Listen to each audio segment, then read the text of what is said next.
Le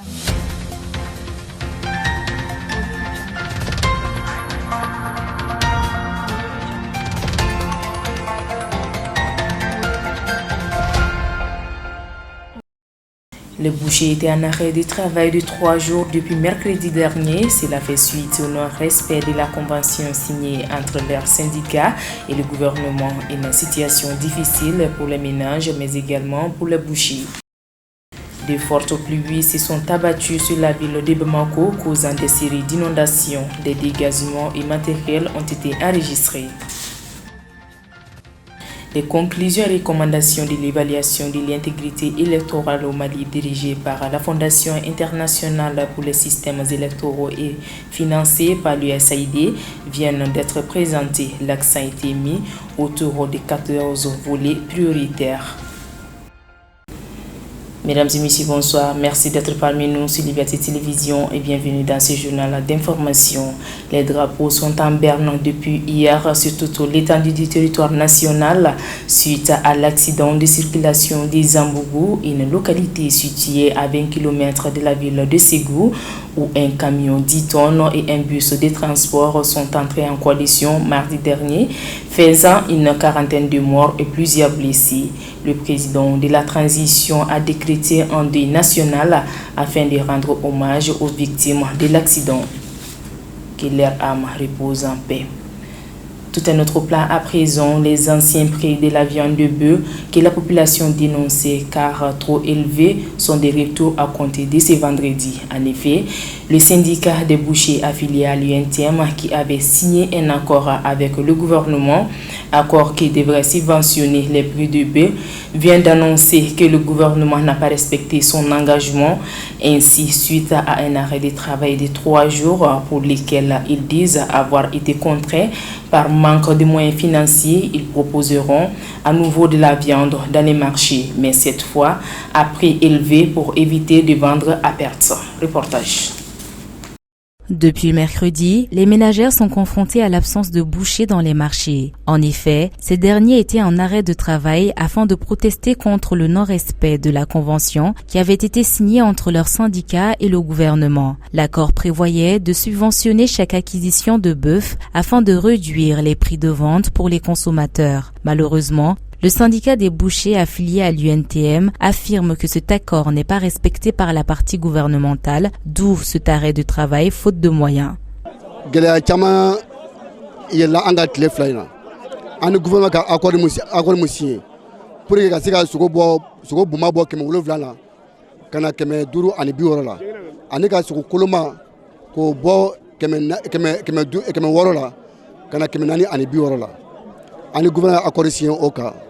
Gɛlɛya caman tun b'a kɔnɔ mais an ye tile 20 ni kɔ de kɛ a négociation na pour que an ka se ka don a baara kɔnɔna na. Ala barika la an yɛrɛ nana miiri gɛlɛya b'an bɛɛ lajɛlen mais gɛlɛya b'a jamana fana kɔnɔ an fana jamana kɔnɔden an nana don accord kɔnɔna na an ye accord kɛ an ni ɲɔgɔn cɛ o hukumu kɔnɔna na quoi. Mais an ye mun gɛlɛya gouvernement o kun ye an ka wari sara cogo di. An ko bon an ka wari sara cogo la sisan u k'a kɛ cogo bɛɛ la u kana an ka wari d'an ma abattoir la parce que n'i y'a lajɛ boucher bɛna komi nafeerela de.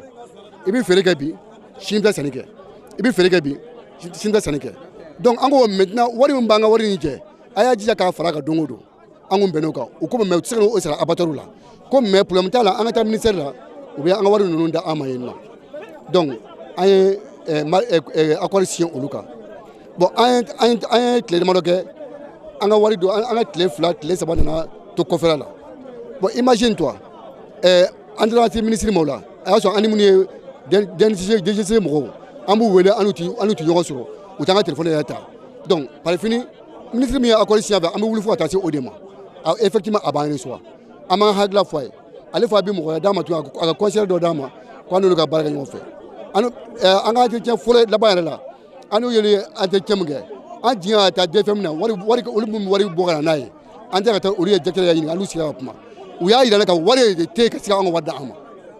O y'a sɔrɔ an bɛ tile 3 la wari ye tɛ yen ko parce que gouvernement ka wari ka suma n'a bɔ finance la a bɛna trésor la a bɛna banque la bon ainsi de suite. Le secrétaire général du syndicat, Gaussou Traoré, a par ailleurs voulu mettre l'accent sur le fait qu'ils ne sont pas en grève et que ce sont les difficultés financières dues au non-respect de l'accord qui ne leur permettent pas de faire marcher leur activité. Donc imagine-toi, il y a les dourous. Moi, je suis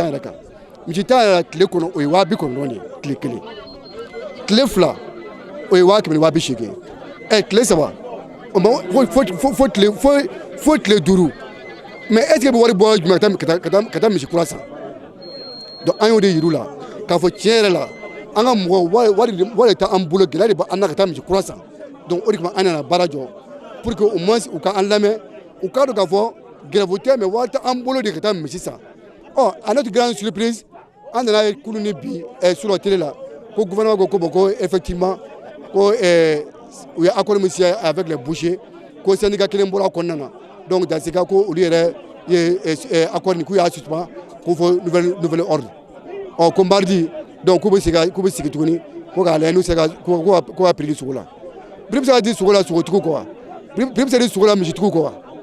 Face à cette situation, les bouchers annoncent qu'ils reprennent le travail ce vendredi et que malheureusement les plus anciens seront appliqués jusqu'à ce que les autorités réagissent. Déjà,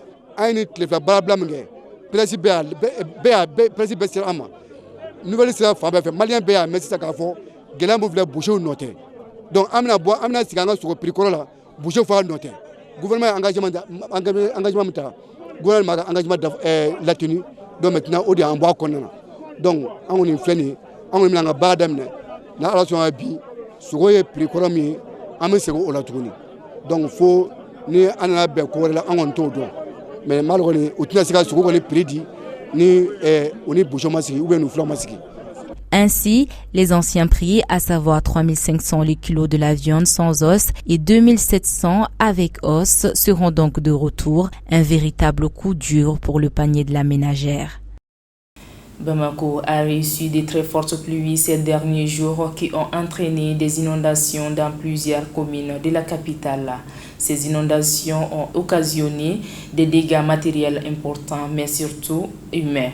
En effet, on compte 3 morts, 8 blessés, des 118 ménages détruits, 1300 sinistrés et 48 maisons endommagées selon le colonel-major Adama Diatigi Diarra, directeur régional de la protection civile.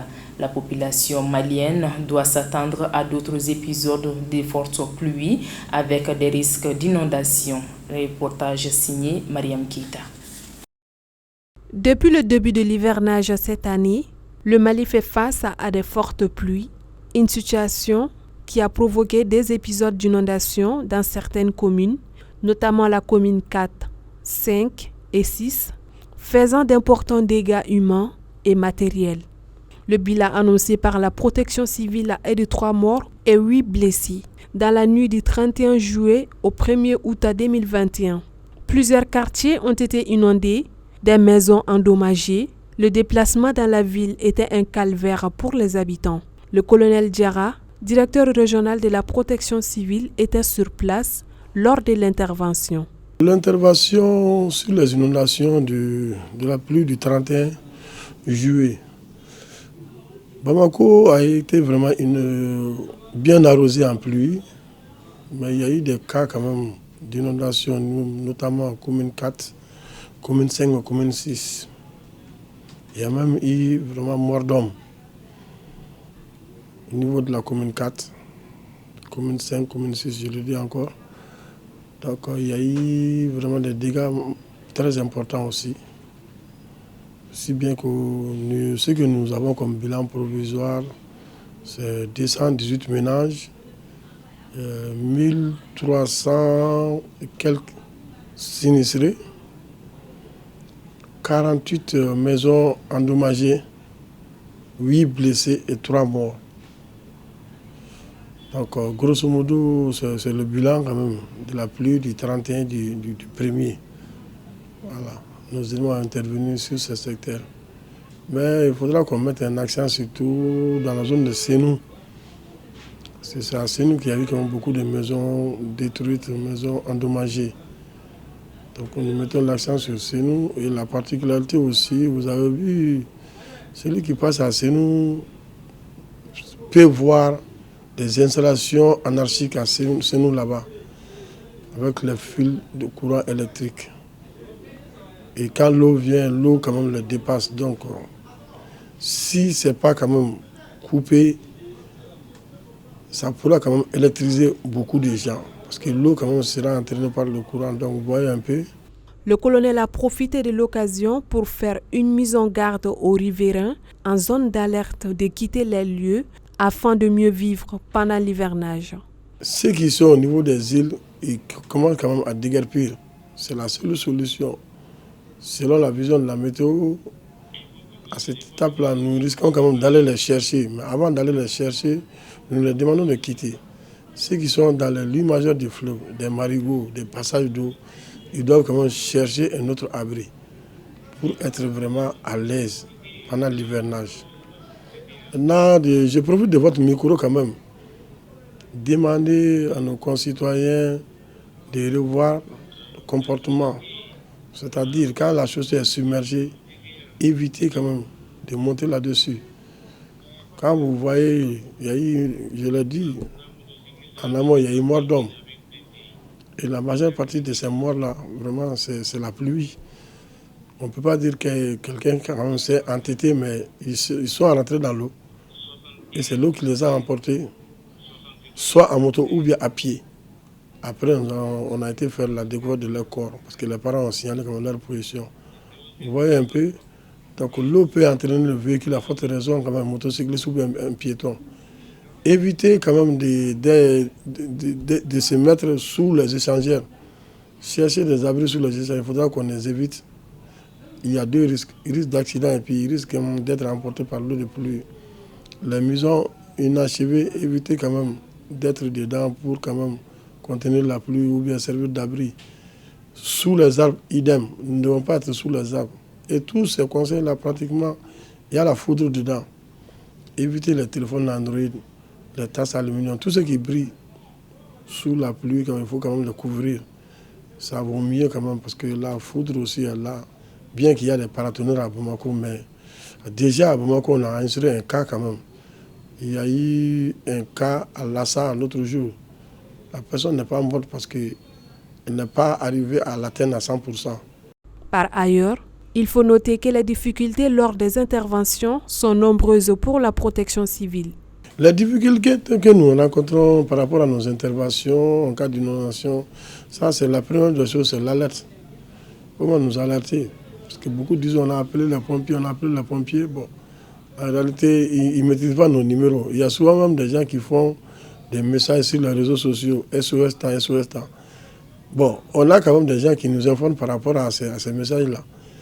En dehors de ça, beaucoup n'ont pas notre numéro, donc je profite pour leur dire que le numéro de la Prudence, le numéro vert c'est tout, c'est le 80 00 12 01. En dehors de ça, il y a un autre numéro de téléphone de 90 50 26 76. En plus, je peux aussi ajouter d'autres numéros qui sont 94 94 55 89, 94 94 55 90, 91 94 15 16 jusqu'à 98. Vous voyez, c'est le numéro des responsables de téléphone de la protection civile. À tout moment, quand vous appelez, nous pourrons quand même répondre et puis quand même vous satisfaire. Et nous saurons aussi qu'est-ce qu'il faut emporter comme matériel pour aller les secourir. Notons que chaque hivernage, notre pays connaît souvent des inondations meurtrières.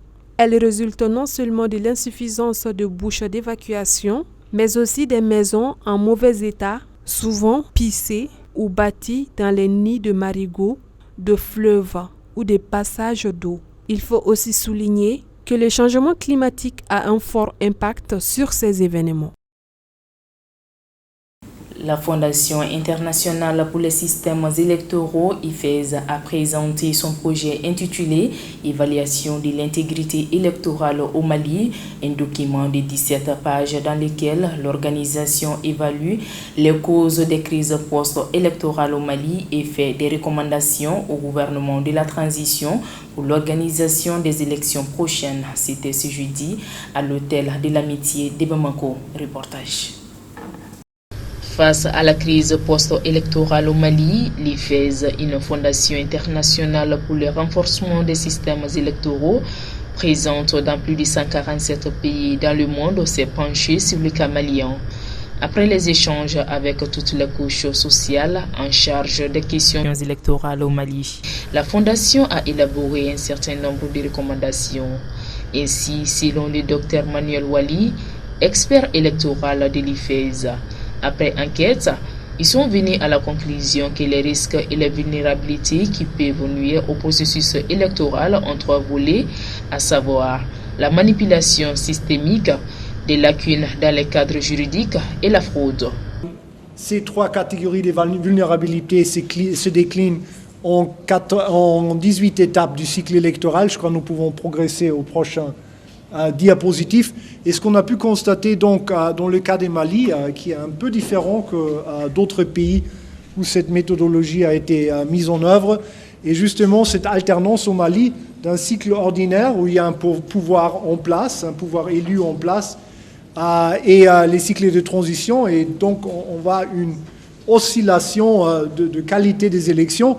Pendant l'élection transitoire de transition, il y a un champ politique qui est assez ouvert et une administration qui est plus ou moins neutre, et aussi des institutions de contentieux qui tranchent le contentieux d'une manière plus ou moins impartiale.